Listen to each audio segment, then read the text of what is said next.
Forged in the fires of revolution, tested on today's front lines of freedom. Before there was a nation, there was the United States Army.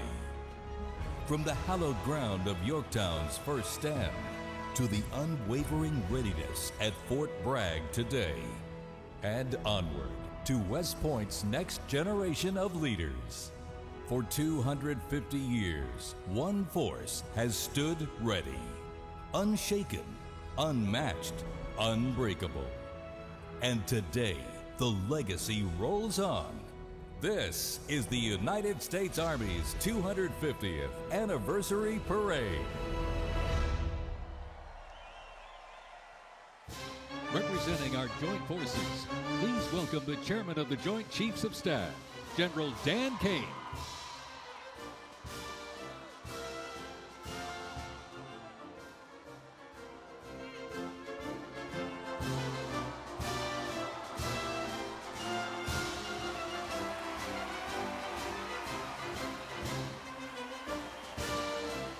Joining us, the Secretary of the Army. Please welcome the Honorable Daniel P. Driscoll.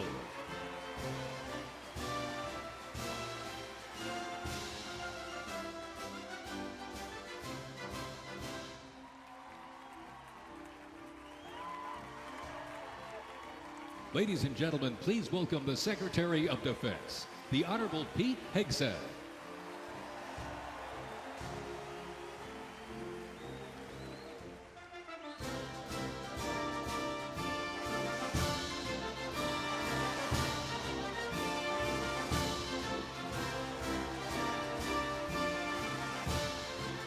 Ladies and gentlemen, the Vice President of the United States, J.D. Vance, accompanied by the Second Lady of the United States, Usha Vance, and their 3 children.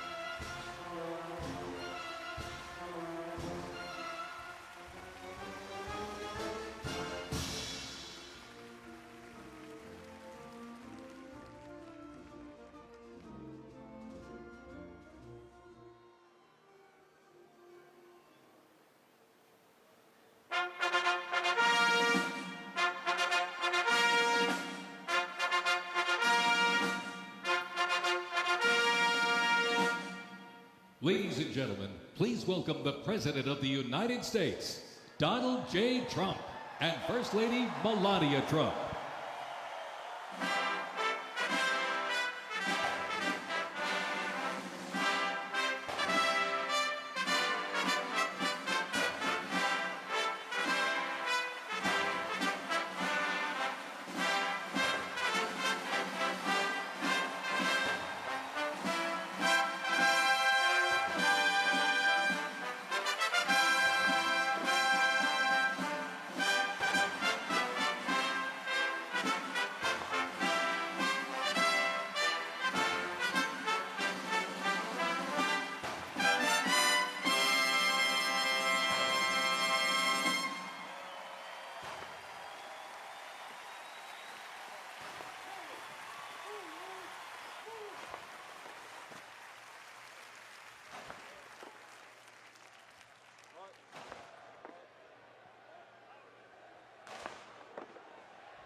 Ladies and gentlemen, to honor America, would you please rise for the singing of our national anthem?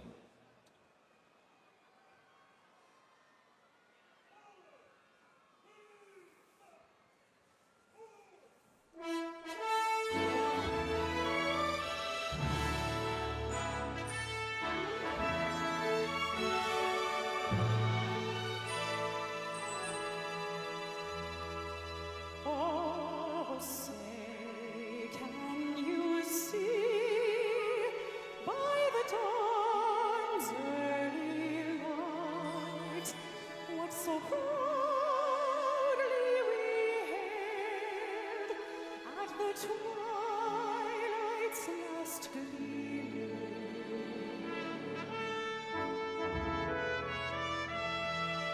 whose broad stripes and bright stars through the perilous fight o'er the ramparts we so gallantly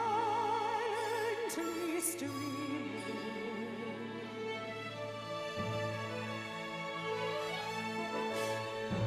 And the rockets whirling, the bombs bursting in air, gave proof through the night that our flag was still there.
Before we even had a country, we had an army. They started as a small, unorganized group of shop owners and farmers, but they fought the most powerful army in the entire world to a standstill in Concord, Lexington, and Bunker Hill. Then our Continental Congress chose George Washington as general of our Continental Army. But it wasn't until 1 year later, on July 4th, 1776, that news arrived of the signing of our Declaration of Independence. Now we had a new army and a new nation. With little gunpowder, no shoes, bloody feet, few cannons, little training, and even less food. Valley Forge started in December. They went into winter camp in December of 1777. Approximately 2,000 Americans died that winter of disease. They lived through hell, but they never ever gave up. Not this army, not this first American army. Finally, Washington and his army arrived, here at Yorktown, where they had General Cornwallis and his powerful British army trapped in this city against the sea. All of the preparation that Washington has learned through the course of those 6.5 years meets its full force here at Yorktown, and he employs it brilliantly. Sailing from the Caribbean, the French Navy arrived and took on the British fleet. Washington decided to make his move. Our men began digging to get closer and closer to the fort, finally getting within rifle and cannon range. Naturally, George Washington chose to set off our first cannon shot. The British had two small forts in front of the main fort. They were called redoubts 9 and 10. Then, on the moonless night of October 14th, the American and French forces attacked the redoubts. The hand-to-hand combat with bayonets, knives, and fists was bloody, to say the least. But within an hour, we were victorious. And as the sun came up the next day, Cornwallis looked out and realized he was in serious trouble. So he prepared an all-out, desperate counterattack. It didn't work, and the British were forced to surrender. We were supposed to lose to the best army and the largest and most professional navy in the world. But our young army had won the war and our freedom, the freedom we hold so dear. And 250 years later, for what started as a ragtag group of shop owners, has now become the most powerful army in the world. Today, many things are very different from that army here at Yorktown, but one thing remains the same. An undying passion, guts, and love for our country remains deep in the heart of today's army. When I look into their faces, you can see it. That will never change. God bless the United States Army, and God bless the United States of America.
Ladies and gentlemen, our parade is officially underway.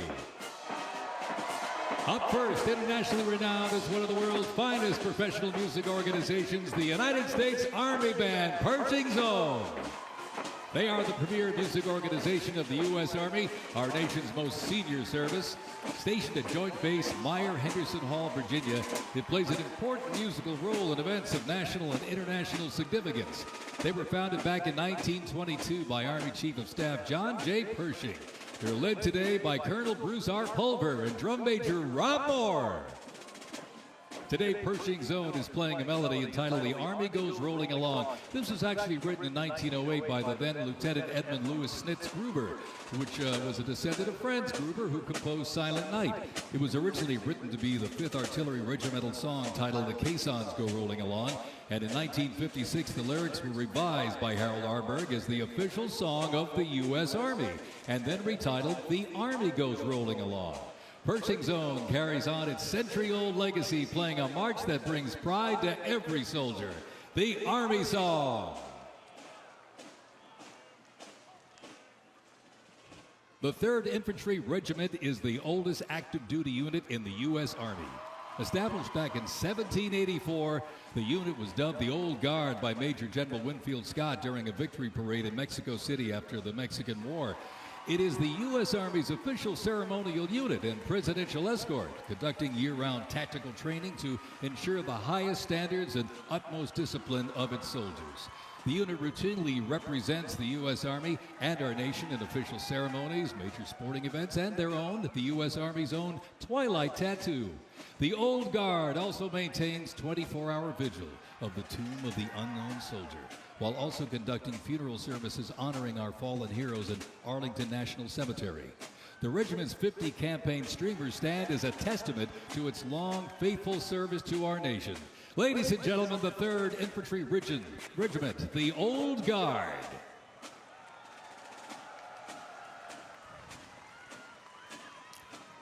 In 1775, the shot heard round the world at Lexington and Concord sparked a revolution, uniting 13 colonies and forging a continental army from farmers and frontiersmen. Against the odds, they turned the tide at Trenton and Saratoga, survived Valley Forge, and at Yorktown forced a British surrender, securing independence and giving birth to the United States of America.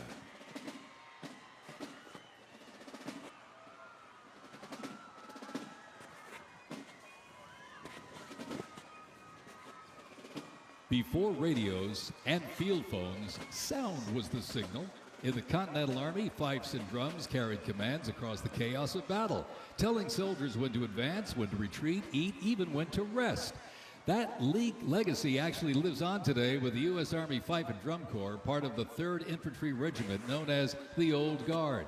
Founded back in 1960, they're the only unit of their kind in the armed forces. Performing in uniforms patterned after those worn by General Washington's musicians. Playing period instruments with patriotic precision, they bring history to life, sharing the sound and spirit of the Revolution through more than 500 performances each year, both at home and around the world, too. The Old Guard, Fife and Drum Corps, everybody.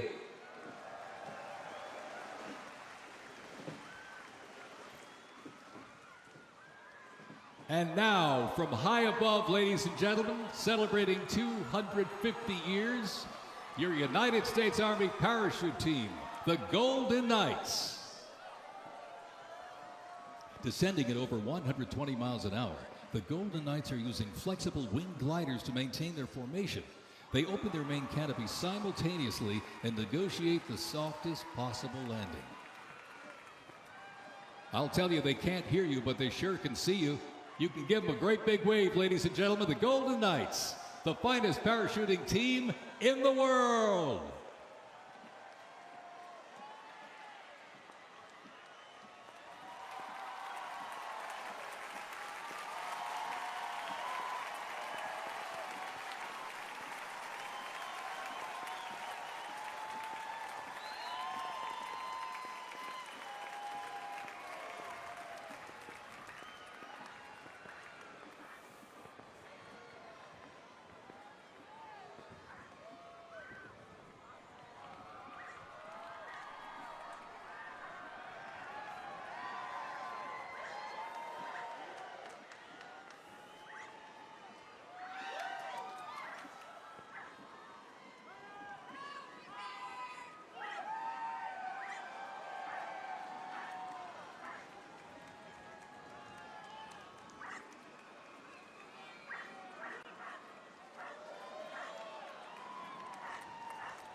Fort Sumter in 1861, a nation divided. Over 4 brutal years, nearly 2 million soldiers fought to preserve the Union. Among them, 5 future presidents and the first recipients of a brand new military decoration, the Medal of Honor. With independence won, our nation's westward expansion began. The Army moved in step, guarding settlers as native scouts lit the way. Immigrants joined the cause, and the Buffalo Soldiers etched a legacy of grit and honor across the American frontier.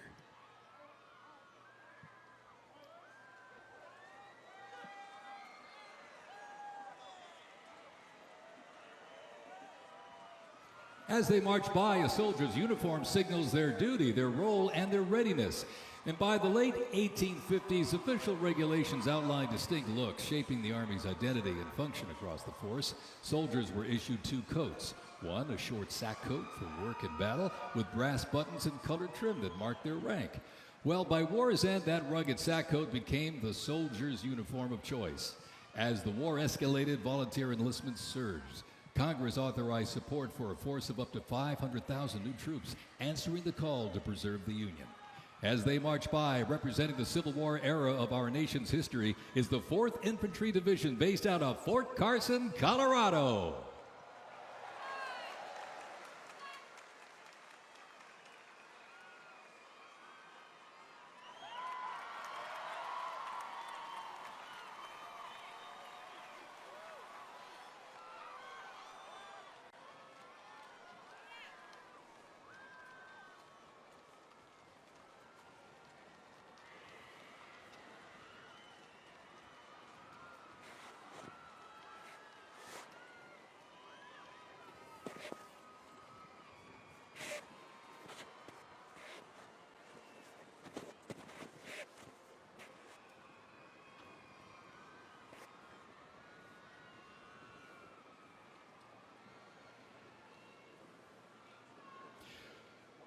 From Fort Cavazos, Texas, home of legends, the 1st Cavalry Division rides with pride. Born from the thunder of horse cavalry traditions of the Civil War, the 1st team forged its reputation on the front lines of history. They stormed Manila with the flying column, charged into Pyongyang as the first to breach the line and face the brutal crucible of Ia Drang, the first of 13 named campaigns in Vietnam where they proved their mettle. Today, that same warrior spirit lives on. You'll know the name, and you'll know them by their iconic cav hats, elite soldiers, and cutting-edge equipment. Tough, fit, fearless. The 1st Cavalry Division is a lethal, disciplined force that stands ready to fight and win anywhere, anytime, and the legacy rides on. This is the Cav.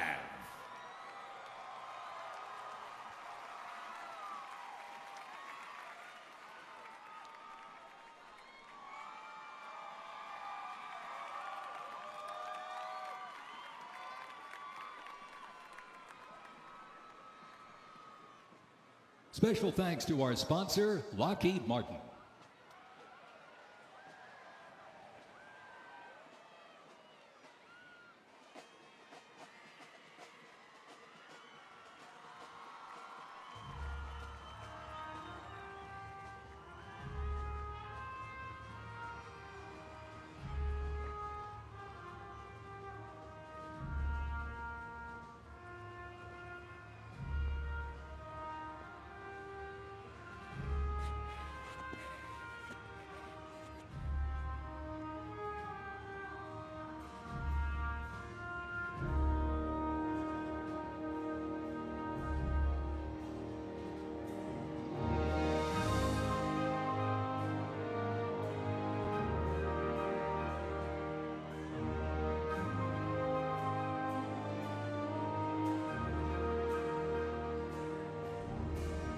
In 1914, years of escalating competition between European alliances culminate in the outbreak of the First World War.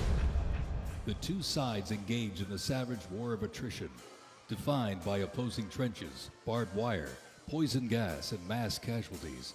The United States initially maintained its neutrality, but was eventually drawn into the conflict in 1917.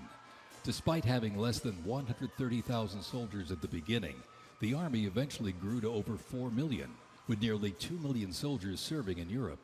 In 6 months of fighting, nearly 50,000 Americans lost their lives, with another 190,000 wounded.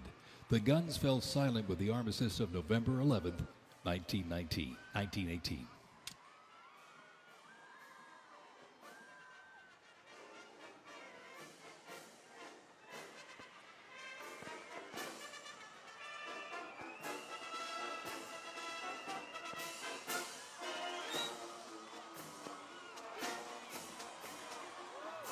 We continue on with more USA World War I rolling stock. This 1918 Dodge touring car was part of the legendary 1919 Transcontinental Convoy. 3,251 miles and 62 grueling days across the Lincoln Highway. Remember, no pavement, no GPS, and no power steering. Just grit, determination, and the drive to push Army mobility into the future.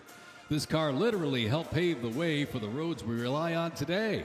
and reminds us when the Army moves, the nation follows. The 1918 Dodge Touring Car.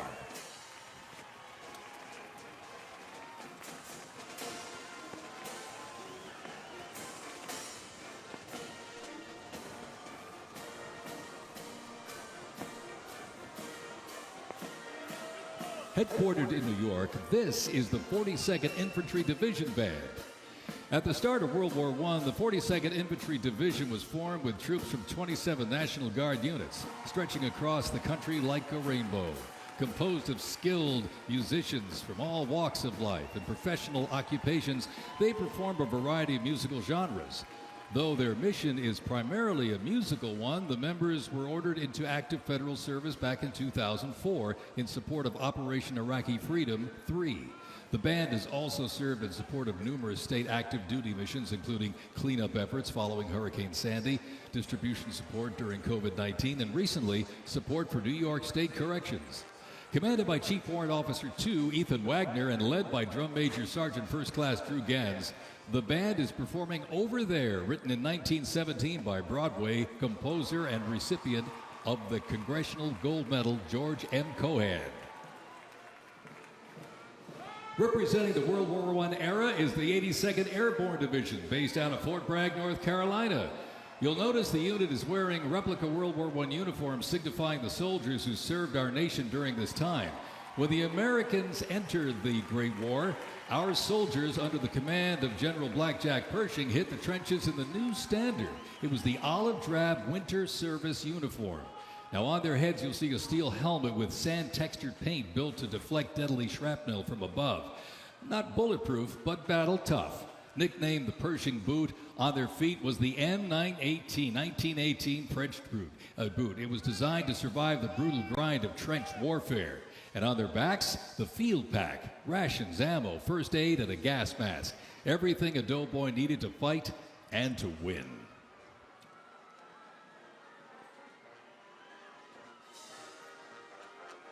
Incidentally, the 42nd Infantry Division was deployed to heavy combat abroad and then deployed again in World War II, ultimately liberating the Dachau concentration camp. The 42nd responded to the terrorist attacks on 9/11. Later, with the war on terrorism, the rainbow stretched across the world again, deploying in Iraq and Afghanistan.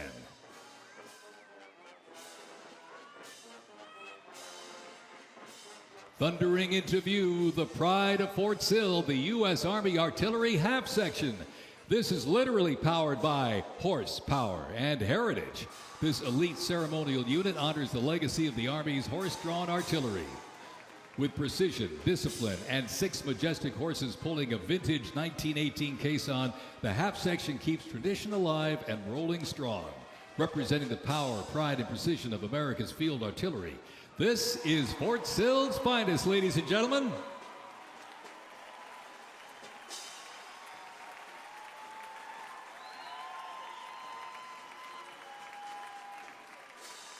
Special thanks to our sponsor, Form Energy.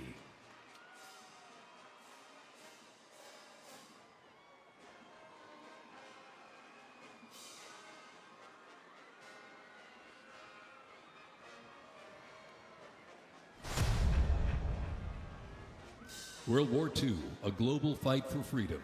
In history's darkest hour, the United States Army was on the front lines. From the beaches of Normandy to the islands of the Pacific, the greatest generation faced down tyranny and turned the tide.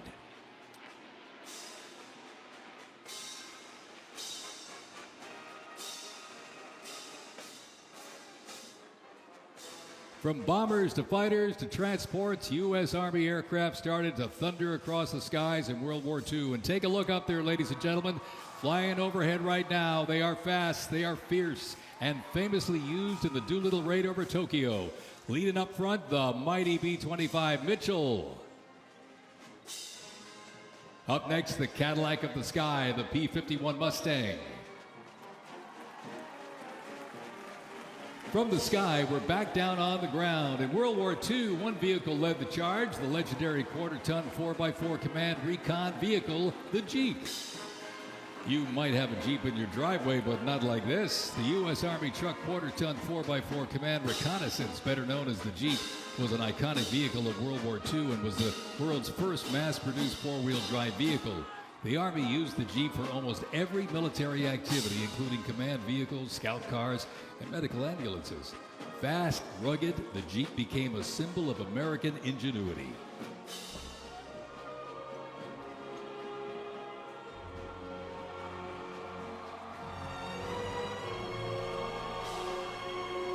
From Fort Bragg, North Carolina, this is the 82nd Airborne Ceremonial Band. The 82nd received the nickname All-Americans after a contest as it represented the diverse origins of its members from every state. This name remains today symbolized by their iconic AA patch. Fort Bragg's finest, ladies and gentlemen. Give them a big round of applause, the 82nd Airborne Ceremonial Band.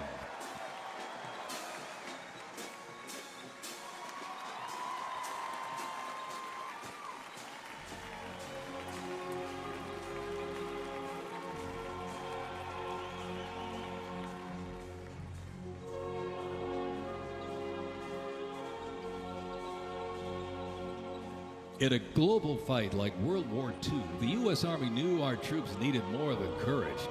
They needed innovation.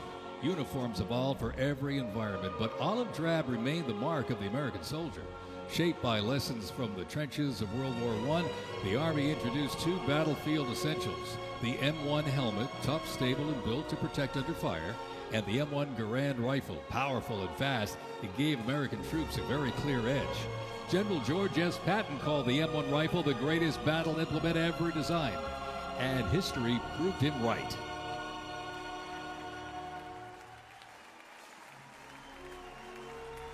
The 82nd Airborne Division. The unit is best known for their bravery on D-Day, when 12,000 parachute and glider troops destroyed German supply lines after fighting for 33 days straight.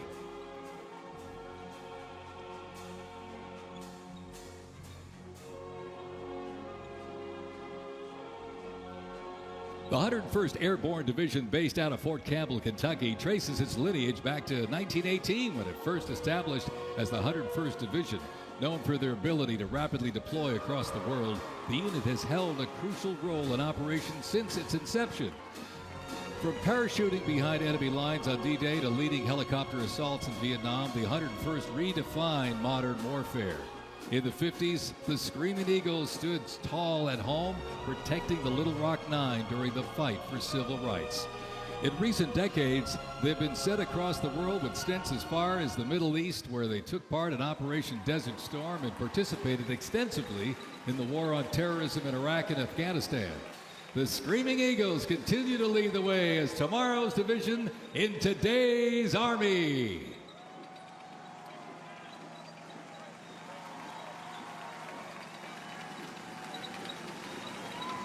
The iconic Sherman tank is here, ladies and gentlemen. It was the cornerstone of the U.S. Armed Forces, showing its military might in World War II. It became one of the most influential tank designs of the 20th century. The M4 tank was nicknamed the Sherman tank after Civil War General William Tecumseh Sherman. Actually, it was named by the British.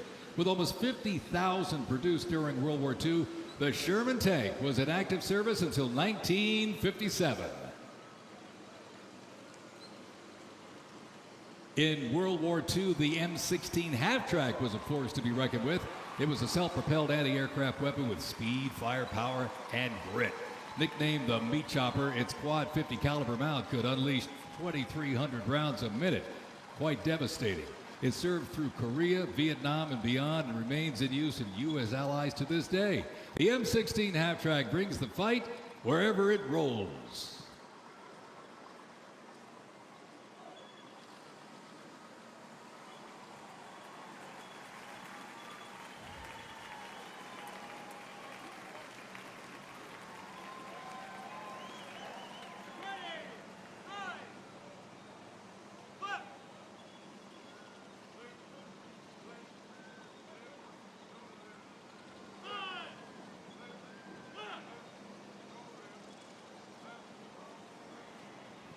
The U.S. Army Transportation Corps motto states, "Nothing happens until something moves."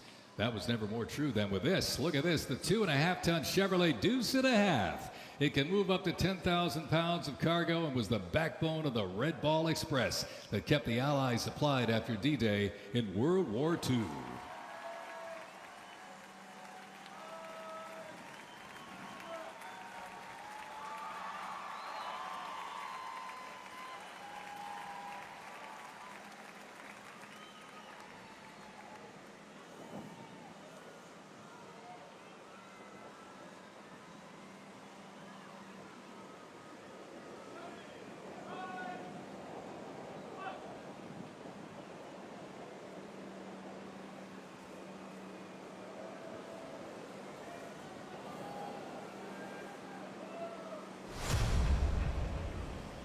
The Korean War, often referred to as the Forgotten War, began on June 25, 1950, with the North Korean Army's invasion of South Korea. A coalition of South Korea, the United States, and other United Nations members defeated the invasion and advanced into North Korea. The coalition fought and defeated 2 Chinese offensives in the spring of 1951. Armistice negotiations began shortly after that defeat in July of 1951 until the armistice was signed 2 years later in 1953. Combat consisted of small attacks, raids, and patrolling. During this war, the United States deployed approximately 6.8 million military forces to the Korean Peninsula.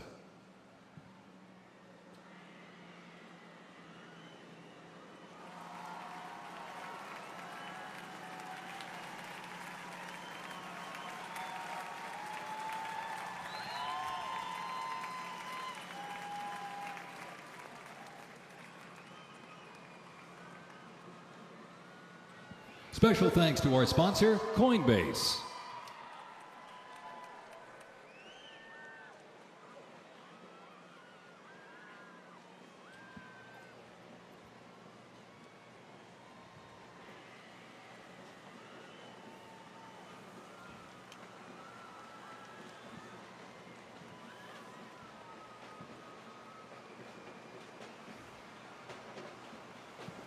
The M151 kept rolling along as the lightweight, high-mobility general-purpose vehicle replacing the famed World War II Jeep back in 1961.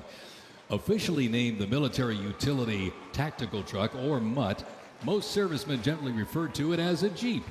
The vehicle spanned more than 40 years in 4 manufacturers and were everywhere that the Army was deployed.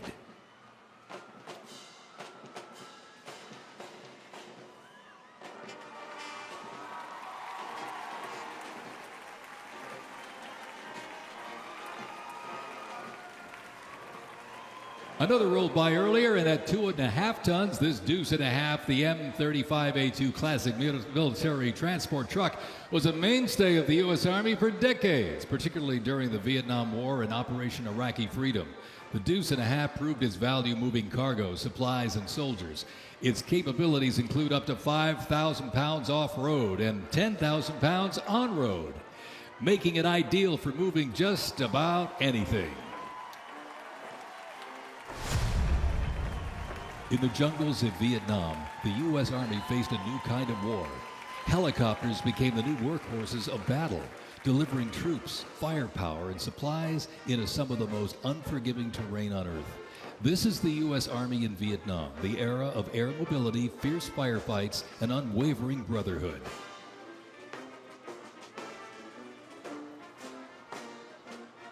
And over the music marching through, the roar of these legendary Army helicopters takes to the air. Flying overhead right now, they help define the Vietnam War. That staccato beat of the rotor blades was a welcome sound to many troops mired in combat. From transport and medevac to close air support and reconnaissance, they brought the fight to the front and pulled the wounded to safety. The OH-6 Cayuse scouted the terrain with unmatched agility. The AH-1 Cobra, also nicknamed the Snake, brought serious firepower. Its slim design, as you can see here, helped it survive and thrive in hostile environments to protect soldiers below. And the icon of the era, the UH-1 Huey, the first turbine-powered helicopter in service with the U.S. military. There was nothing the Huey couldn't do. General support, air assault, cargo transport, medic evacuation, and ground attack missions. The Cayuse, Cobra, and Huey, ladies and gentlemen, three iconic Army symbols in the sky.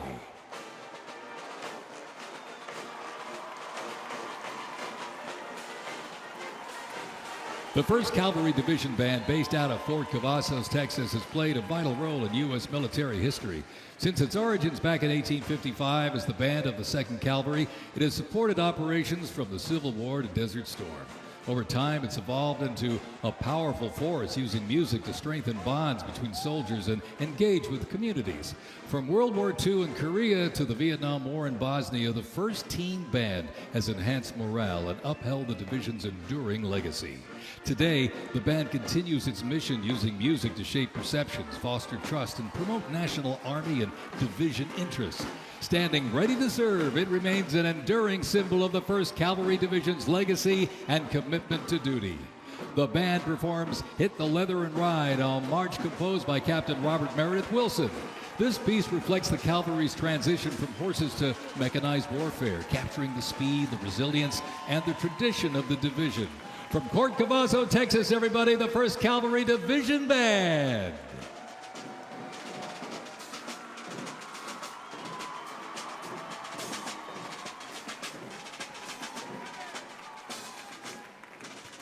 The U.S. Army deployed large numbers of troops in support of the Vietnam War. The first contingent of U.S. Army advisors arrived in Vietnam in the late 1950s, and that quickly grew to a small team of around 100 soldiers, which then expanded to more than 600 over the next decade. As the war intensified, troops' numbers quickly grew as the war between the South Vietnamese government and the communist insurgents supported by North Vietnam intensified. By January 1969, more than 364,200 soldiers organized around 7 divisions and 20 separate combat brigades.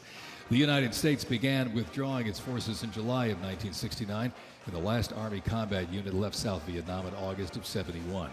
The last U.S. combat soldier came home March 1973, while a small number of non-combat personnel remained until April 1975.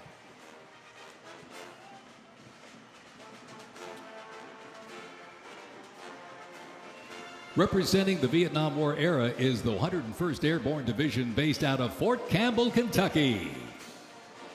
The unit is wearing replica Vietnam War uniforms, signifying the soldiers who served our nation during this time. Blistering heat, thick humidity, and unforgiving terrain demanded uniform innovation, and the Army, they delivered. New lightweight uniforms were constructed to move with the soldier. The M16 replaced the M1 Garand, calling for redesigned ammo gear and faster reloads in combat.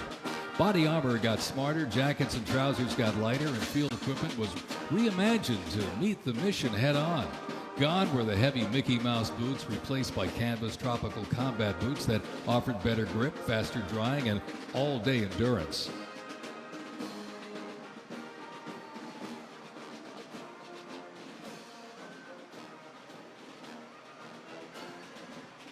Special thanks to our sponsor, Oracle.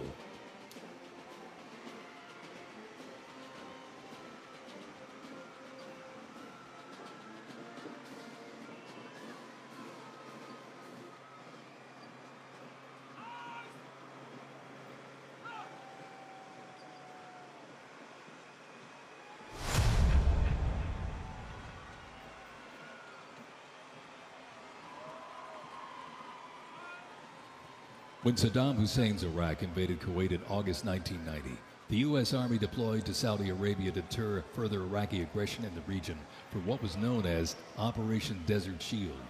By the fall, more than 750,000 troops comprising U.S. service members and coalition partners from more than 30 countries had assembled in the Saudi Arabian desert. In mid-January 1991, the U.S.-led coalition began Operation Desert Storm, which kicked off with an intensive air campaign designed to knock out key Iraqi infrastructure and weaken Iraqi forces. The ground offensive was launched in early 1991, where military forces overwhelmingly destroyed enemy tanks and vehicles. After only 100 hours of ground combat, coalition troops liberated Kuwait, and the Gulf War ended with Iraq's surrender.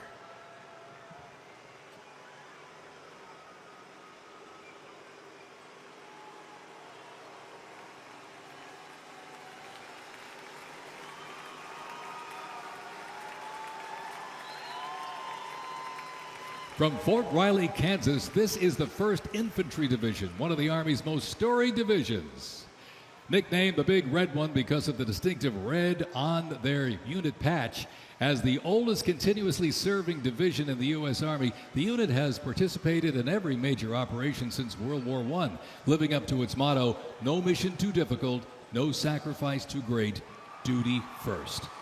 The 1st Infantry Division was originally established as the 1st Expeditionary Division in 1917 and spearheaded the American Expeditionary Forces in France during World War I.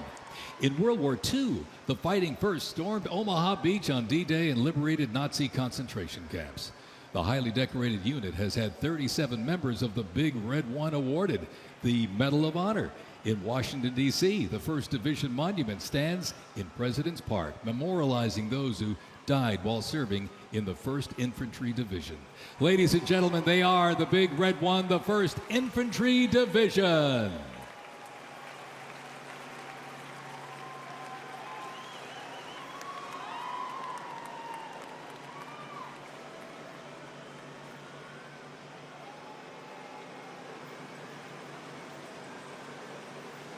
More military rolling stock. During Operation Desert Storm, the M2 Bradley fighting vehicle proved its value on the battlefield. It is fast, it is tough, and it is lethal. Named for General Omar Bradley, a leader from West Point's famed class of 1916, the Bradley was built to carry troops into combat with protection and power. Armed with a 25mm chain-driven cannon and twin-tube-launched optically tacked wire-guided missiles, it played a critical role in clearing the way during the ground assault into Iraq. While the Paladin looks and sounds like a tank, it is technically a self-propelled howitzer that was first introduced back in the 1960s. Over the years, it's been upgraded to perform in versatile battlefields from Vietnam to the Soviet Union to Iraq.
In the Gulf War, no division hit harder or moved faster than the 1st Armored. The 1st Armored Division, nicknamed Old Ironsides, is the oldest, most recognizable armored division in the United States Army. As part of the buildup for World War II, cavalry and reconnaissance units were brought together to form the 1st Armored Division in 1940. In the Gulf War, no division hit harder or moved faster than the 1st Armored. Old Ironsides really led the way. During Desert Storm, they engaged in some of the largest tank battles in Army history that were decisive victories, shattering enemy formations.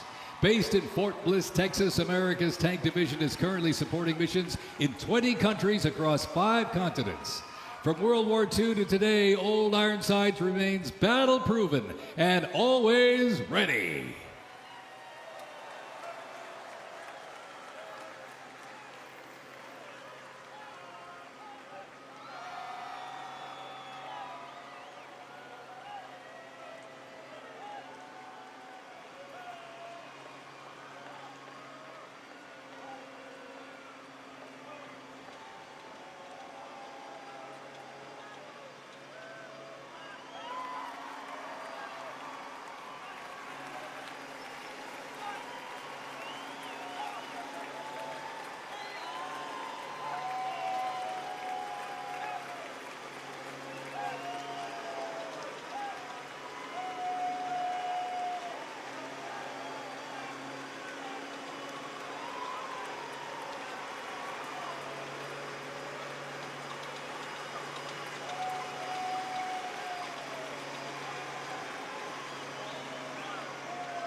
First used in Operation Desert Shield and Desert Storm, the M119 howitzer brought precision firepower to the front lines.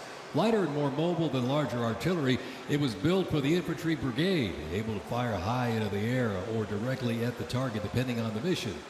Whether used in battery formation or as a standalone support weapon, the M119 delivered reliable, responsible fire when it mattered most. Still in service today, including on the front lines in Ukraine, it remains a trusted part of the Army's arsenal.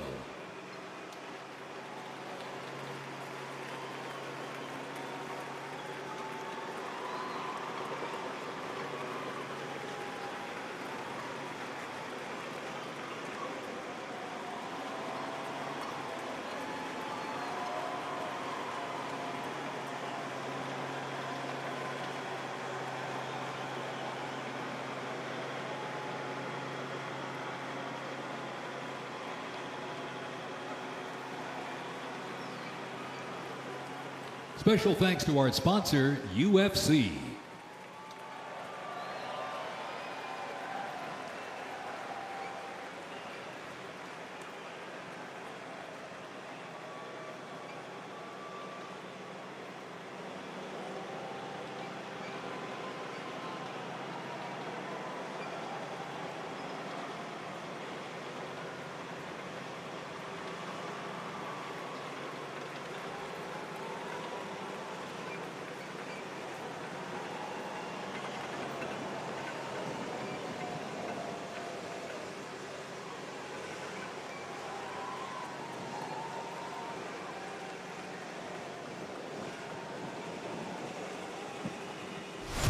On September 11, 2001, terrorists destroyed the World Trade Center in New York City and struck the Pentagon in Washington, D.C. using commercial airliners. In response, the U.S. launched the global war on terrorism. The U.S. would stop potential threats around the world and take the fight to terrorist groups and the nations that back them. The Army immediately deployed forces to Afghanistan to destroy Osama bin Laden's al-Qaeda terrorist organization and depose his sponsors, the ruling Taliban. The 2003 President Bush expanded the war to Iraq. Soldiers and other armed services overthrew Iraq's dictator Saddam Hussein. The fight to stabilize Iraq and prevent terrorist groups from overthrowing its new government continues to this day. The campaign in Afghanistan lasted until 2021 when U.S. forces withdrew and the Taliban returned to power. Over the course of the two-decade conflict, over 2 million servicemen and women, less than 1% of the American population, deployed in support of the global war on terrorism. Most of those who served were members of the United States Army.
The global war on terrorism saw the introduction of a range of new technologies on the battlefield.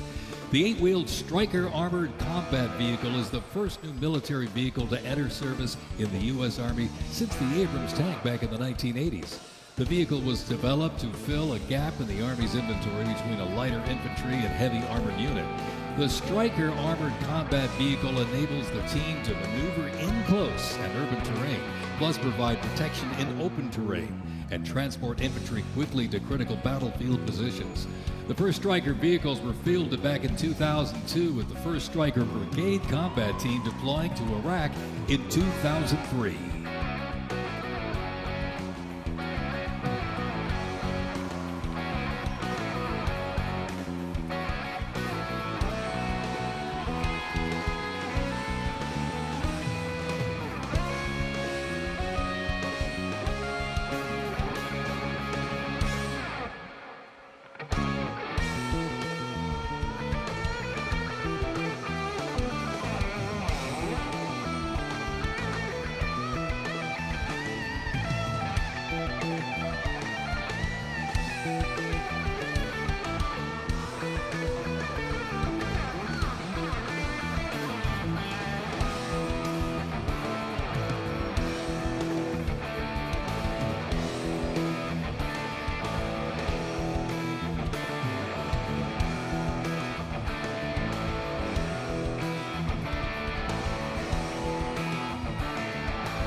U.S. Army Rangers, predating the Revolutionary War, fought in the War of 1812 as part of the regular Army and patrolled the frontier from Ohio to western Illinois on horseback and by boat, with the likes of Daniel Boone and Abraham Lincoln in their ranks.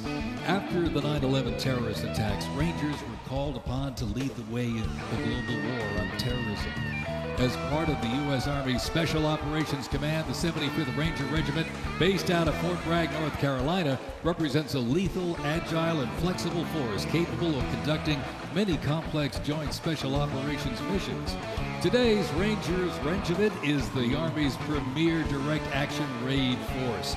It is always combat ready, mentally and physically tough, and prepared to fight our country's adversaries. The U.S. Army Special Operations Command is an elite group of individuals trained to lead and succeed in protecting the country from their threats. Composed of 5 units with unique specialties, Special Operations works in small tactical teams, taking on the most challenging and sensitive missions. Military legends to service members and civilians alike, they take on terrorists through quiet guerrilla war-style missions in foreign countries. Ladies and gentlemen, the U.S. Army's Special Forces.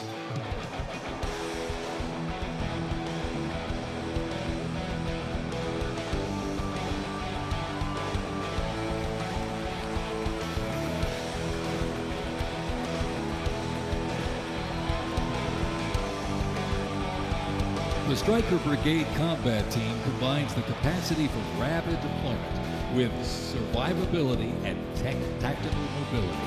Adaptability and continuous transformation to overcome our enemies is vital. Fighting an elusive enemy in distant places and at home requires new tools such as unmanned aerial vehicles for surveillance and the Blue Force Tracker to see real-time details of troop movements. The United States does not face the challenging international environment alone. Our network of allies and partners is an advantage that our adversaries can never hope to match. Over 80 nations have fought alongside the United States or assisted it during the global war on terrorism.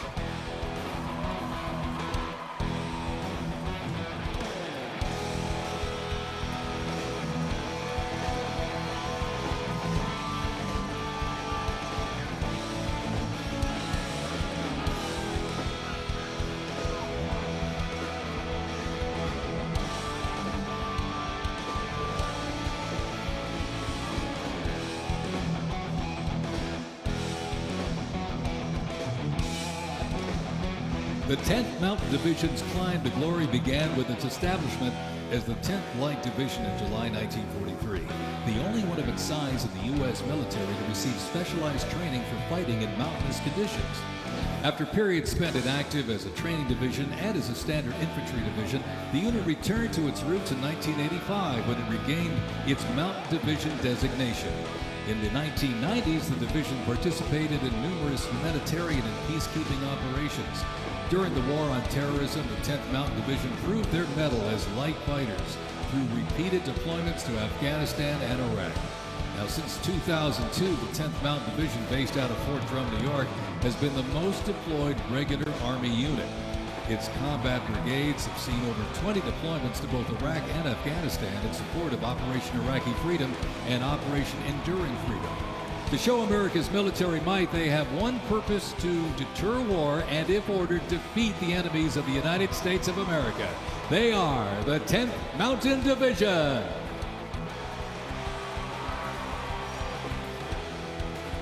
Investments in cutting-edge systems, drone technology, and AI-powered capabilities strengthen the force, equipping soldiers with tools they need to protect the country and defend democracy. The Army has 8 Stryker Brigade combat teams, 6 in the active component and 2 in the National Guard. More than 2/3 of the 7,000 servicemen and women who sacrificed their lives fighting the global war on terrorism were part of one of the Army's 3 branches: active duty forces, the Army Reserve, and the Army National Guard. The Army is continuously transforming to deter aggression to ensure our adversaries cannot outrange or outpace us. This transformation is not just about adapting, it's about maintaining dominance, ensuring that America's Army remains unmatched in its speed, flexibility, and ability to support the nation's strategic priorities.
Special thanks to our sponsor, Palantir.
Today, the U.S. Army's mission is to deploy, fight, and win our nation's wars. How? By securing ready, prompt, and sustained land dominance by Army forces across the full spectrum of the conflict as part of the Joint Force.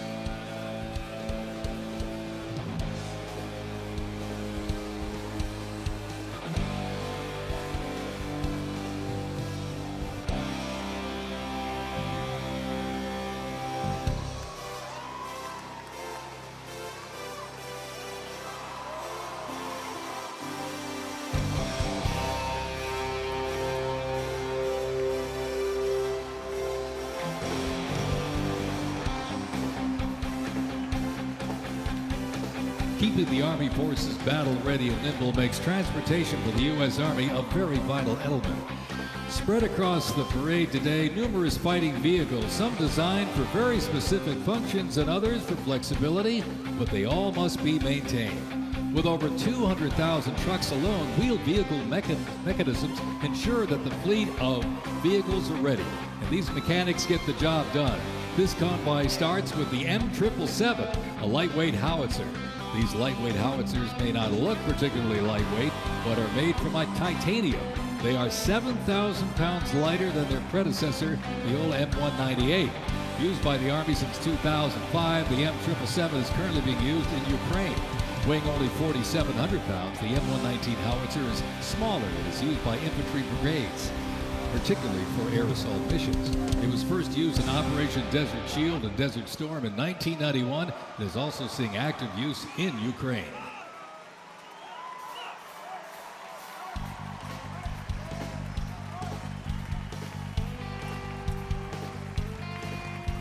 The 7th Infantry Division, stationed at Joint Base Lewis McChord, has been seeing continuous combat action ever since activation in World War I.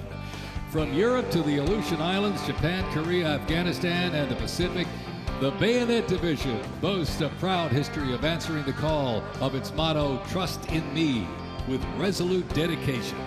Sent to deployments and conflicts around the globe since it was founded, the division returned to Fort Lewis in 1971, its first time on American soil since 1934.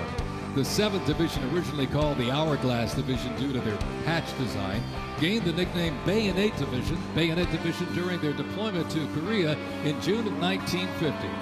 At Incheon Landing and during the liberation of Seoul, they were credited with plunging the bayonet into the heart of the enemy, with 13 members of the division receiving the Medal of Honor.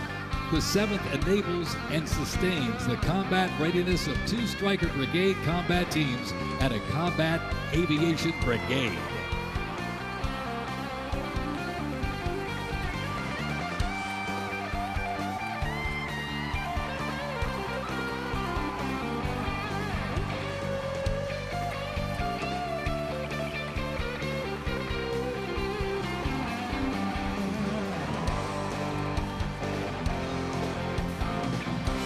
With the American soldier, the cornerstone of everything the Army does, we are continuously transforming.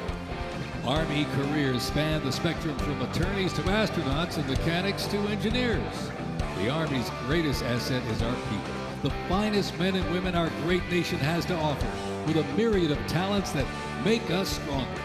Aside from its people, the Army's next greatest asset is its technology and equipment. Coming up next, these vehicles offer a glimpse of what the Army employs for readiness and battle.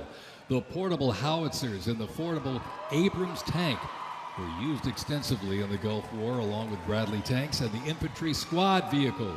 The ISB provides enhanced tactical mobility of an infantry brigade combat team. This allows commanders greater freedom of movement and action. The ISB provides the warfighter with increased flexibility to ensure infantry units maintain momentum to achieve mission success.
When duty calls, U.S. Army soldiers don't just answer, they lead.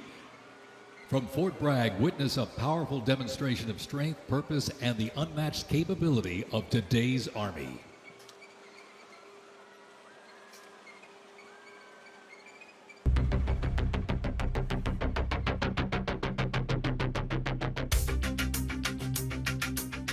The Army has made me see my potential, and I feel like it's molded me into a better person.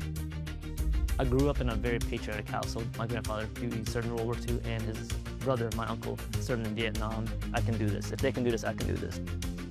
When I was born, my dad was still serving in the military, and him coming home in his uniform, I'm like, yeah, I want to do that. Clear for takeoff. My motivation, I think it follows in line, I think, with what my family's done is kind of a sense of duty to serve our country and give back since it's given us so much. I'm a very, let's say, timid person, but definitely helped me become a more confident person.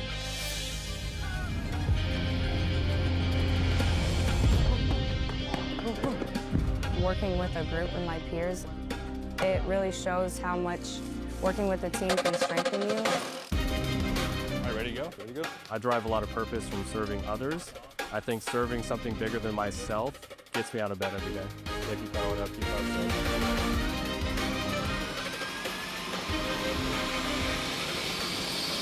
I definitely pushed myself further than I ever thought I could go. I joined the military service because I want to deploy. That's my main goal, is deploy, deploy, deploy. If we get the call, we have to go somewhere, we'll do what needs to be done. That's just the way we operate here.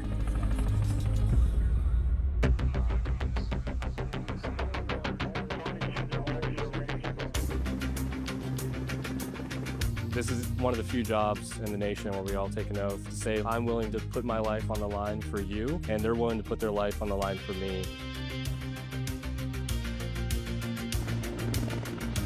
This is what we train for. This is what I want to do. My team leaders and squad leaders, they know exactly what to do. Check equipment, check weapons, check ammo.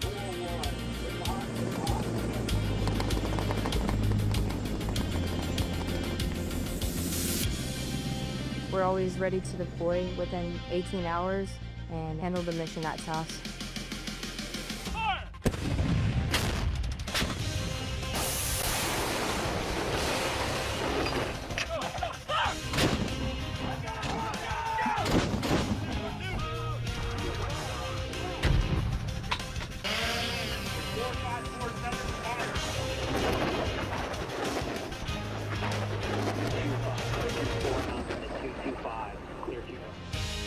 We jump so frequently so that our jump masters and the paratroopers are ready to deploy. I'm very passionate about being a jump master. The paratroopers, they see you and, you know, they believe in you. I love to instill that confidence with my passion into those paratroopers. It's a rush. It's great. Drop them clear for personnel drop.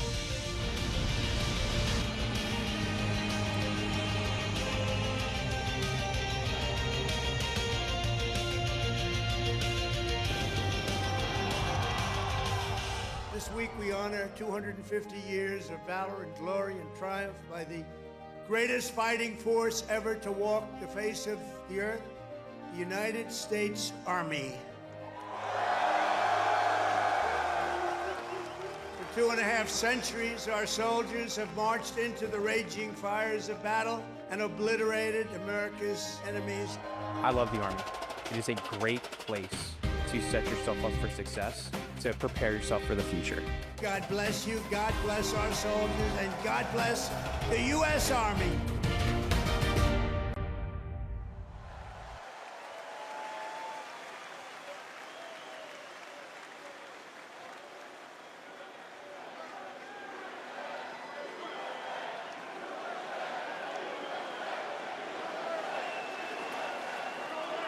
Joint Base Elmendorf, Richardson, Alaska is the home to America's Arctic Angels, who execute expeditionary operations worldwide, conduct multi-domain operations in the Indo-Pacific Theater and the Arctic, and on order decisively defeat any adversary in extreme cold weather, mountainous and high latitude environments through large-scale combat operations. The Angels are the Army's only Arctic division.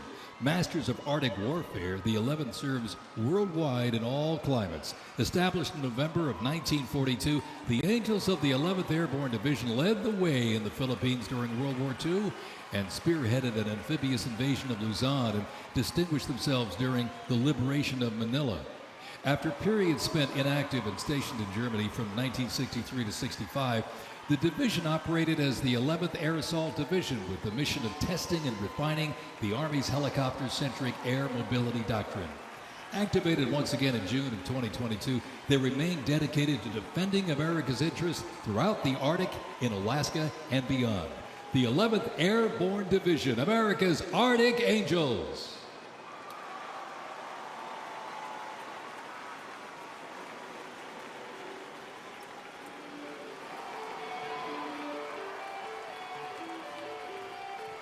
Requiring ongoing maintenance in the field and on base because nothing happens until something moves, wheeled vehicle mechanics supervise and perform maintenance, repair, and recovery operations on vehicles that serve the Army in a variety of mission-critical roles.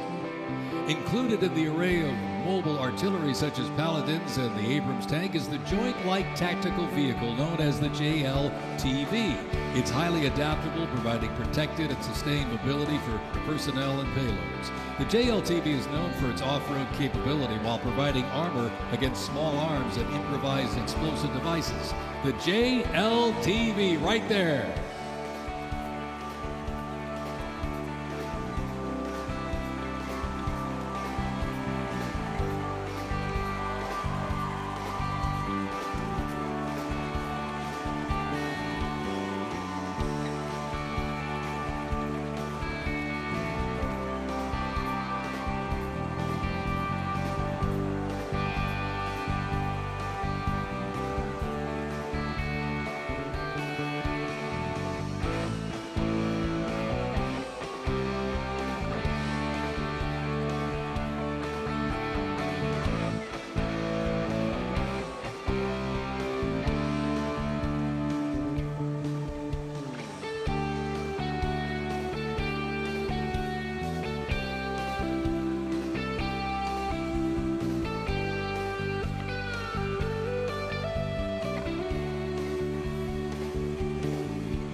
The U.S. Army Reserve is inseparably linked to America's long-standing citizen soldier tradition. Organizationally, the Reserve's roots lie in the Medical Reserve Corps, established back in 1908 to provide a ready reserve of medical manpower. This organization was folded into the new offices of the Officers Reserve Corps in 1917. Reserve organizations furnished crucial manpower to the Army during World War I and were merged into 1920 into the Organization of Organized Reserve. During World War II, the Army activated 26 Organized Reserve infantry divisions, and roughly a quarter of the Army's officer corps came from the reserves during the conflict. During the Korean War, the Organized Reserve Corps was reorganized and redesignated the U.S. Army Reserve. The Army Reserve has since served as a vital source of manpower for the force during times of need, gradually transitioning from a strategic force to an operational force in response to the pressures of the war on terrorism. In the 170,000 Army Reserve soldiers and 11,000 civilians serving their home communities, and when needed, they can quickly mobilize. The Army can't deploy, they can't fight or win without the Army Reserve. They are an important component of Army readiness. Let's have a big hand for the Army Reserve.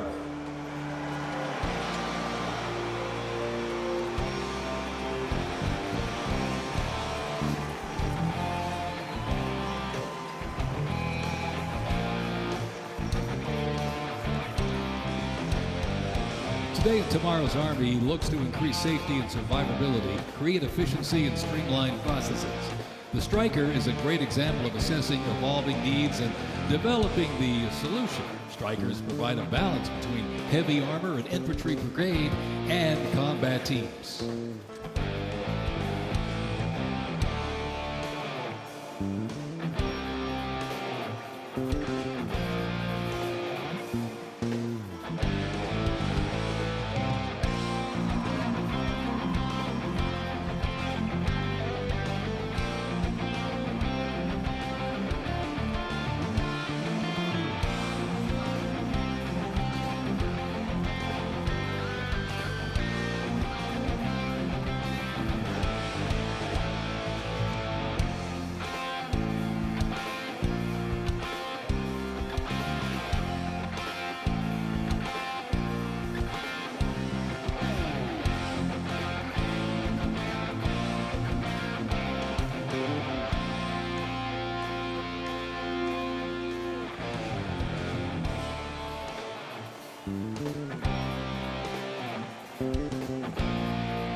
When Americans hear the name Bastogne, they remember one of World War II's most heroic defenses, the Battle of the Bulge.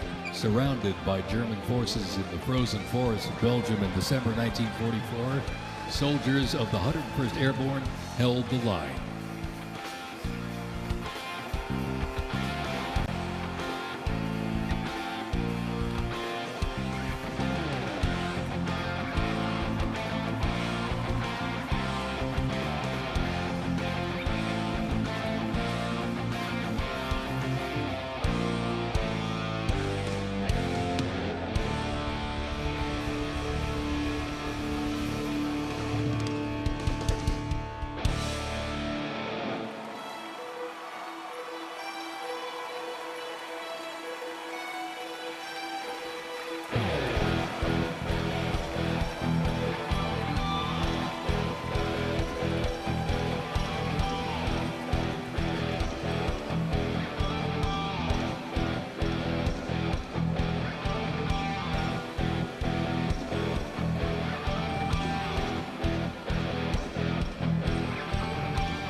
The unit before you is a platoon from the multi-purpose company's 2nd Battalion, 327th Infantry Regiment, 1st Mobile Brigade, 101st Airborne Division, Bastogne.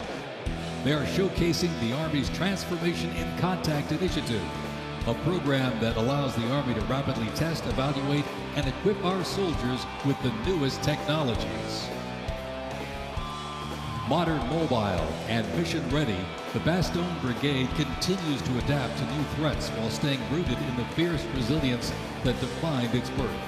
They are carrying the next-generation squad weapons, the XM7 and XM250, both equipped with the XM157 optic. The vehicles are the infantry squad vehicle, a new mobility asset that can rapidly move through most terrain types. The trailer is the S-MET, and it's capable of carrying heavy loads under its own power through restrictive terrain. This platoon is equipped with 3 types of small unmanned aerial systems. They are the Ghost X, located on the S-MET, the C-100, and right above us there, the X-10D, which are flying above the formation right now.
The Bradley fighting vehicle has proved itself to be lethal and survivable in multiple theaters since it first fielded back in the 1980s. Designed as a troop transport tank killer and to match speed with an Abrams tank, the Bradley is a fierce fighting machine. The Bradley accompanies American troops often with the M1A1 Abrams tank, nicknamed the Beast and Whispering Death because of its firepower, accuracy while moving, and its stealth. Together, they offer mobility and firepower, a fearsome combination.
And high in the sky, the AH-64 Apache. It's the premier attack helicopter in the world.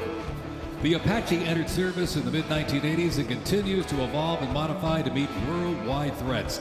It can deliver intense fire on the battlefield with an array of aerial rockets, guided Hellfire missiles, along with 30-millimeter cannon fire. The aircraft you see here is configured with a sophisticated targeting radar system and can operate in poor visibility and in the black of night. With more than 1,280 aircraft in operation accumulating over 5 million flight hours, 1.3 million of which have been in combat, the AH-64 Apache represents the backbone of the U.S. Army's attack helicopter fleet and a growing number of international defense forces.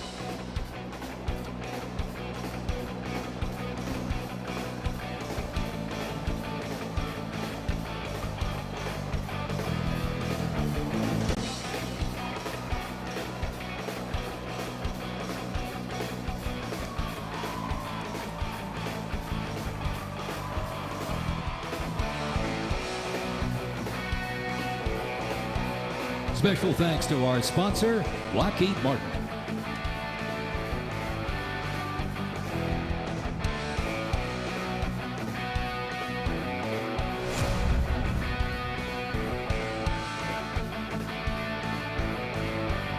Now, let's roll on to the future of Army readiness.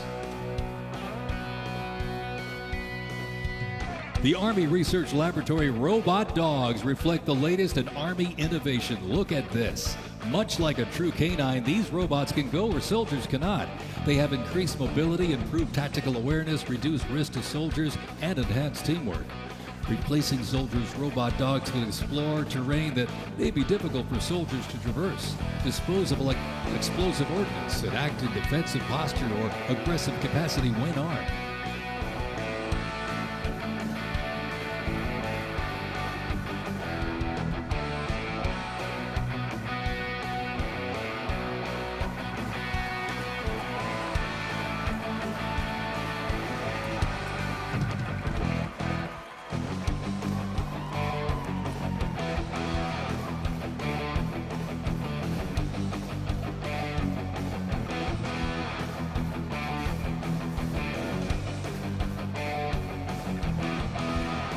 The Ghost Robot Dog is another innovation that can adapt seamlessly for various missions from recon to bomb recognition. These dogs reduce risk and support soldiers completely in high-stakes missions. They have a standard walk speed of 2 miles per hour and are working towards 6.7 miles per hour sprint.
As the oldest continuously serving Army band and the oldest unit at West Point, this is the United States Military Academy Band, ladies and gentlemen. West Point Band traces its history to a single drummer and fifer appointed by George Washington during the American Revolution. Over the next 2 centuries, this band evolved into one of the most capable and versatile performing groups in the world.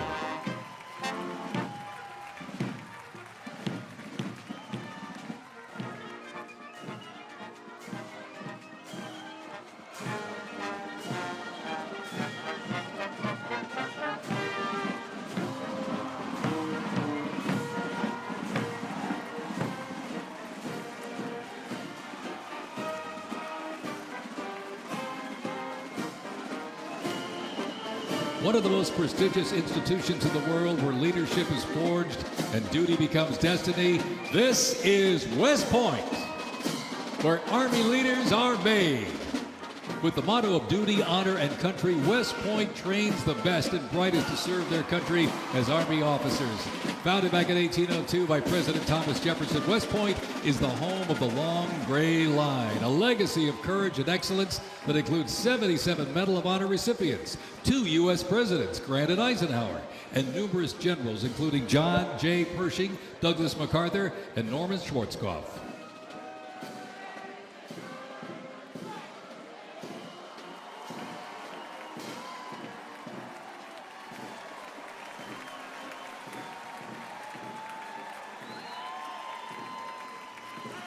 Upon entering the United States Army, all recruits undergo initial entry training, a highly intense and a challenging training period aimed at developing a soldier's physical and mental toughness, instill discipline, train them in essential combat skills, and foster teamwork. IET transforms civilians into soldiers based on the 7 core Army values: loyalty, duty, respect, selfless service, honor, integrity, and personal courage.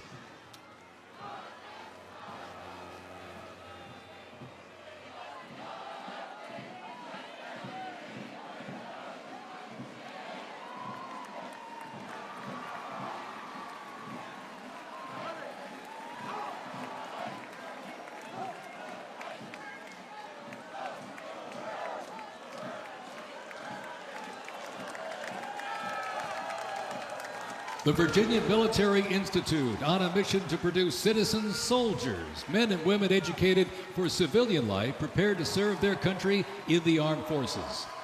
VMI counts a Nobel Prize winner, 11 Rhodes Scholars, generals, 7 Medal of Honor recipients, and a Pulitzer Prize winner among its graduates. As one of the nation's senior military colleges, students at Virginia Military Institute can participate in Army ROTC or the Corps of Cadets.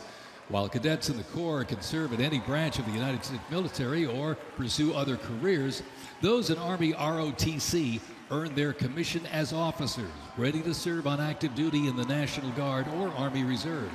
Each year, the Army Senior ROTC Blue Ridge Battalion commissions approximately 130 second lieutenants, ensuring that excellence in leadership continues in generations to come.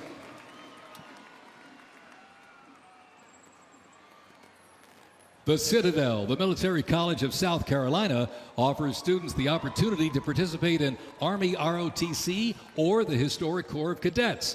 Founded in 1842, the Citadel is the 3rd oldest of the senior military colleges and is known for its Corps of Cadets living and studying under a classical military system that makes leadership and character development essential.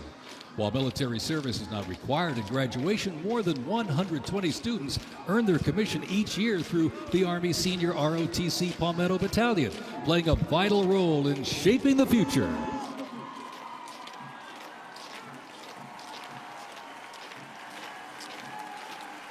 As one of the nation's senior military colleges, Texas A&M University is home to both Army ROTC and the renowned Corps of Cadets. The Corps of Cadets' central purposes has remained building individuals that exemplify respect, excellence, leadership, loyalty, integrity, and selfless service. Students at the university who participate in the Army ROTC earn their commission as officers ready to serve on active duty in the National Guard or Army Reserve. Each year, the Army Senior ROTC Warrior Training Battalion at Texas A&M proudly commissions more than 90 second lieutenants and is honored to shape the future leaders of the U.S. Army.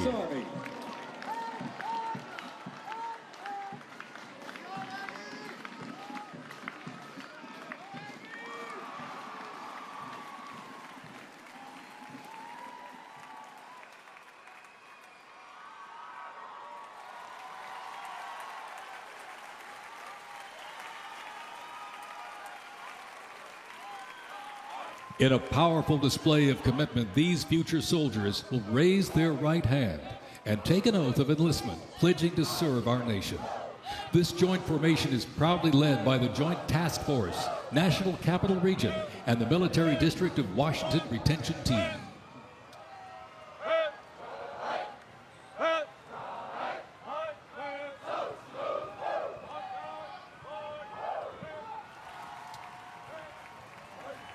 Shaping tomorrow's Army, West Point's most inspiring cadets remind us that America's future is courageous and in capable hands.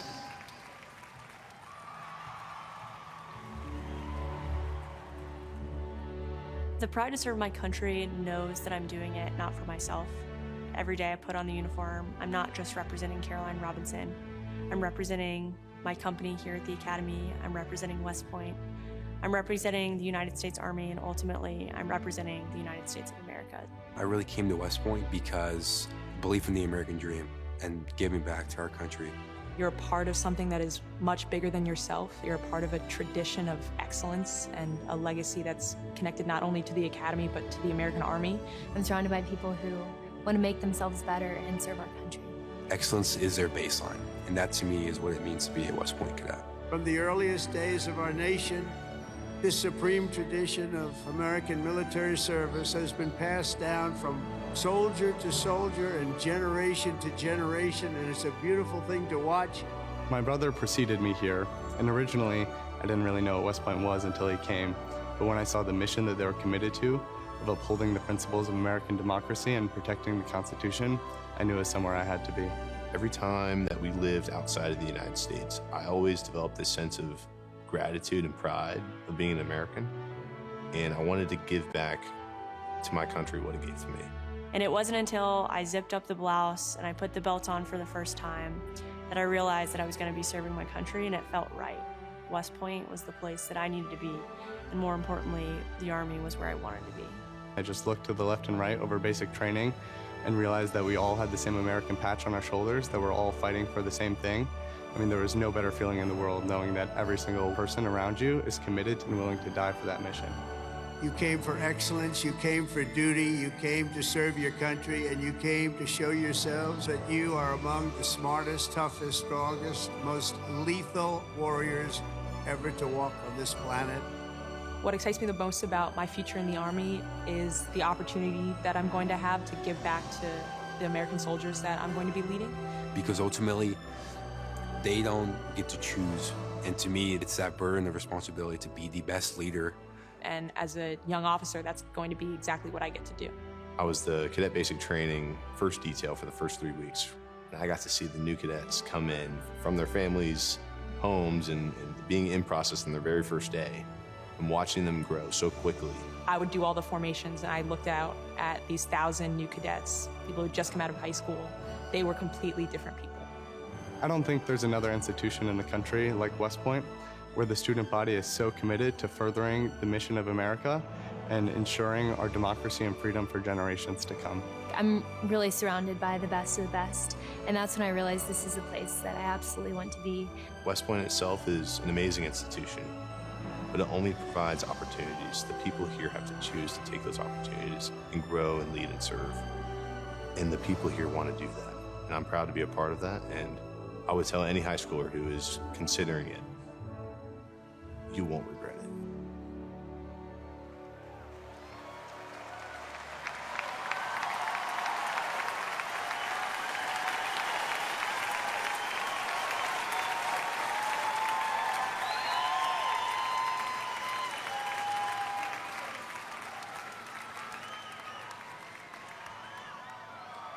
Left. Pace. Mr. President, First Sergeant Norton reporting for duty, sir. Ready to commence the ceremony as directed. I state your name. I Do solemnly swear that I will support and defend the Constitution of the United States of America against all enemies, foreign and domestic, that I will bear true faith and allegiance to the same, and that I will obey the orders of the President of the United States and the orders of the officers appointed over me according to regulations and the Uniform Code of Military Justice. So help me God. So help me God. Congratulations, congratulations. Welcome to the United States Army, and have a great life. Thank you very much. Have a great life. Thank you.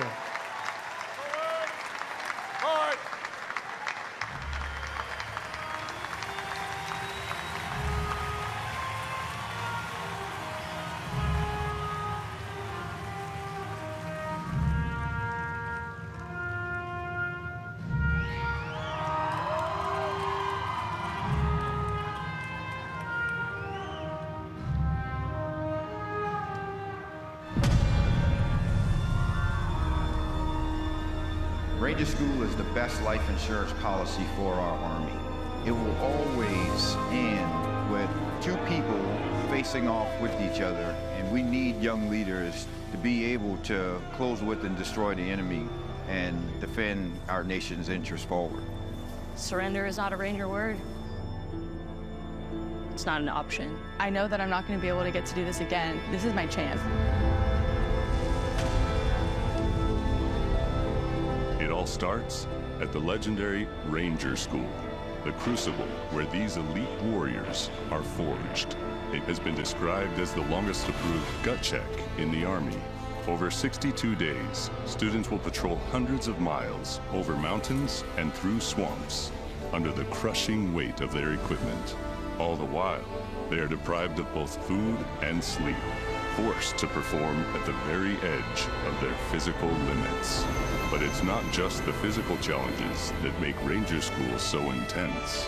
The mental strain will break these soldiers down to their core. If I have a come-to-God moment, I have to take my PC off my patrol cap. And on the inside of that, my commander gave me a Ranger tab, the yellow and black one that you get during graduation. And I pinned it to the inside of my PC. Ranger School is not for the faint of heart, but for those who are up to the challenge, it is the ultimate proving ground. We already didn't have enough beds for people in our company. And our eyes reminded us that we don't have enough beds because there's not going to be this many people by tomorrow. Just a slight reminder that there's too many of you anyways, and not all of you are going to pass. Rangers, if you don't figure it out, you're about to get another casualty. It's completely different than what people would think Ranger School is like, but you can't put that into words, so it's hard to tell somebody something that you have to experience for yourself. They got a saying, it's called as the tab turns. So Ranger School is continuing to change and to develop, but at the end of the day, it is the same. Right? They're always going to put you in scenarios that is going to test with your ability to actually make decisions on the ground. As you go through Ranger School, it is a gut check. It's going to check you out. And what's going to get you through it is whether you have it or not. Thousands and thousands of soldiers train all their lives to come here, prepare themselves to come to Ranger School, and only a few hundred leave here every class with the tab. It's not for everyone. I'm not going to leave until I get it, so just buckle down, stop complaining, and just get the job done.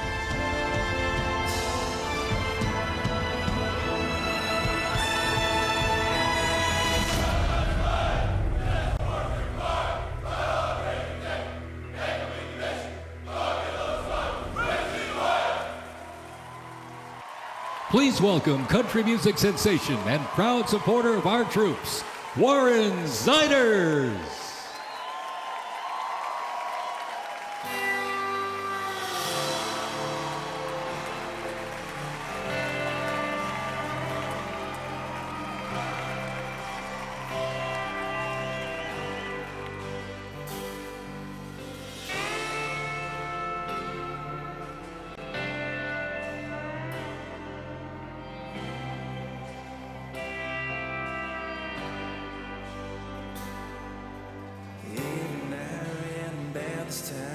It's like she knows I'm lonely. Rolls up when a wine's gone like a record on rain day. Laying on old memories and talking about what it used to be. She'd probably be the death of me, but damn if it ain't sweet. She's my pretty little poison, my heart.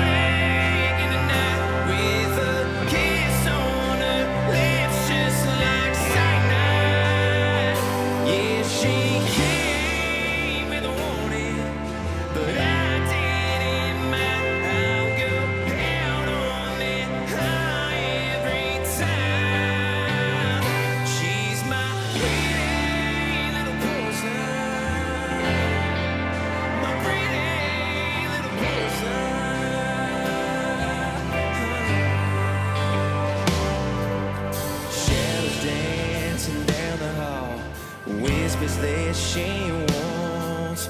Try my best not to fall where she falls into me.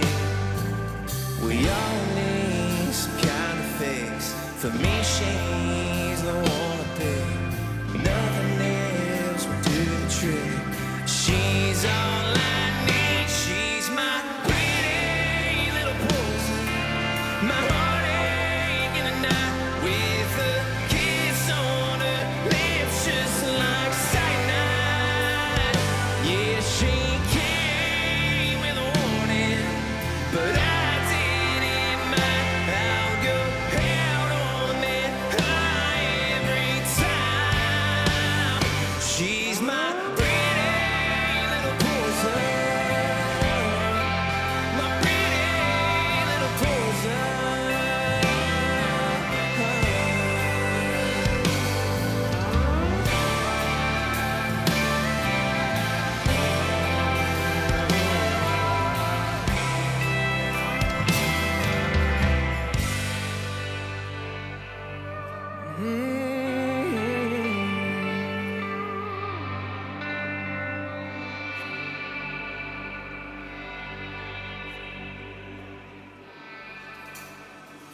For some, I guess it's alcohol. I don't want none at all. I just want you. No, I just want you. My pretty little poison. My heartache in the night with a kiss on her lips just like cyanide.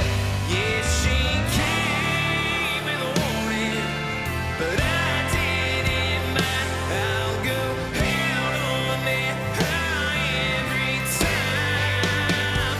She's my pretty little poison.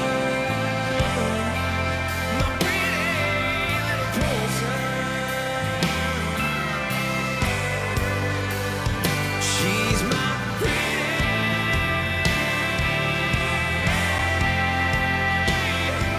little poison.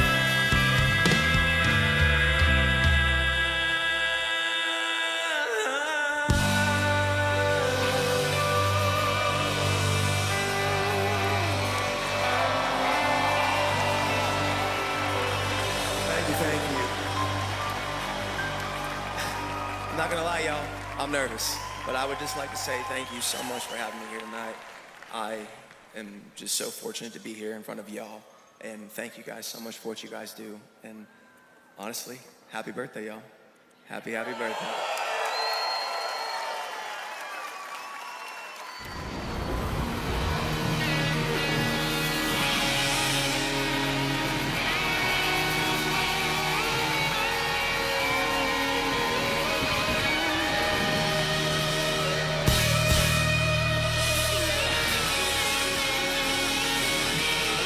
This next song was loved by y'all.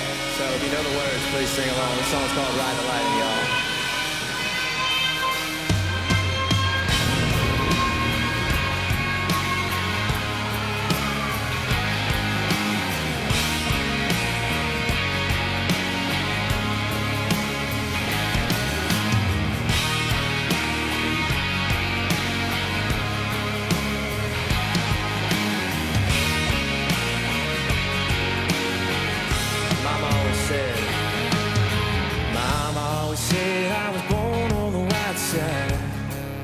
She did. One foot in the flames and the other trying to walk the line. Can't say I never saw it coming. I could see the warning signs. Mama always said I was born on the wild side. I guess Mama was right. 'Cause when the clock strikes midnight, gonna ride the lightning, feel the thunder till the darkness pulls me under. Gonna fly on wings of fire, breathing good, Lord lifts me high. Singing, oh, when they call me on. Singing, oh, when they call me on. Gonna ride the lightning.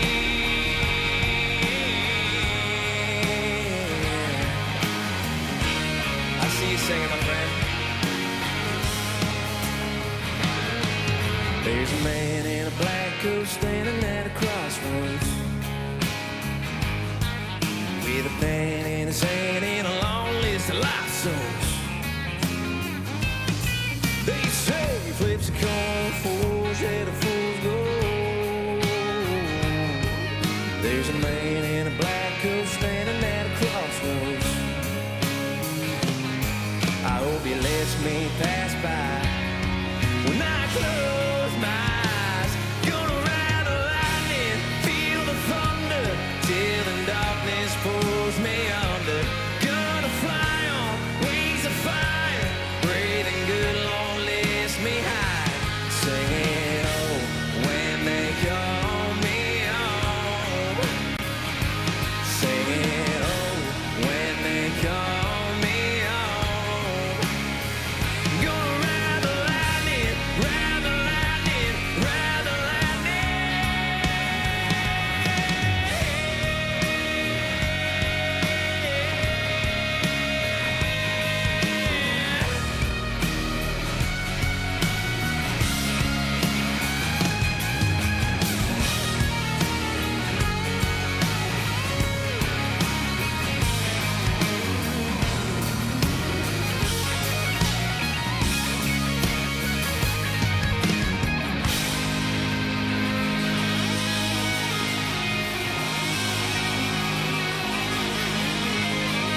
We got one more chorus, y'all.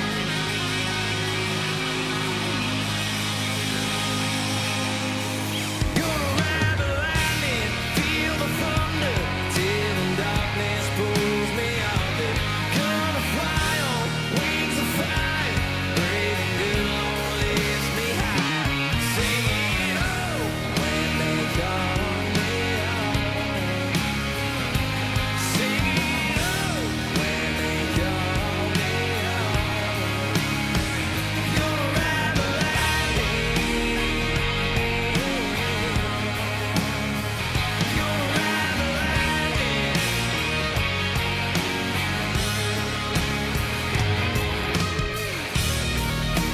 Ladies and gentlemen, everybody here, everybody that has attended tonight, I just want to say thank you so much. And I'll leave y'all with this. I'm Warren Zatters, y'all. Thanks for having me.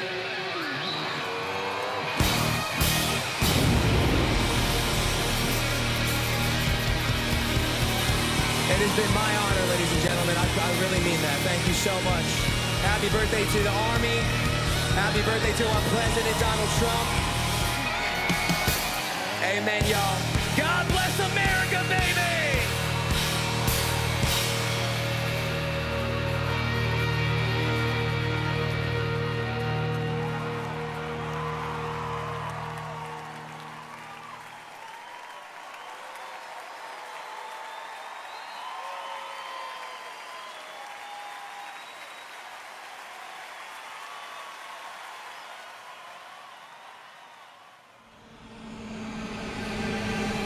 This week we honor 250 years of valor and glory and triumph by the greatest fighting force ever to walk the face of the earth, the United States Army. Each of you on the field today is among the most talented members of your generation. You could have done anything you wanted. You could have gone anywhere. You could have gone to any school. Matt's incredible heroism helped ensure that not a single American soldier died in the Battle of Shock Valley. For 2.5 centuries, our soldiers have marched into the raging fires of battle and obliterated America's enemies. The dignity, daring, and devotion of the American military is unrivaled anywhere in history and any place in the world. Our soldiers do not rest until they win. Our citizens know that you're standing guard, killing terrorists, crushing our enemies, and keeping America safe. But you're also keeping it strong and proud and mighty and free. This week we remember that we only have a country because we first had an army. As President of the United States, let me express my undying gratitude for every soldier here today, for every veteran and their incredible families, and for every patriot who has worn the uniform. Our debt to you is infinite and everlasting. With the grace of God, America will always prevail.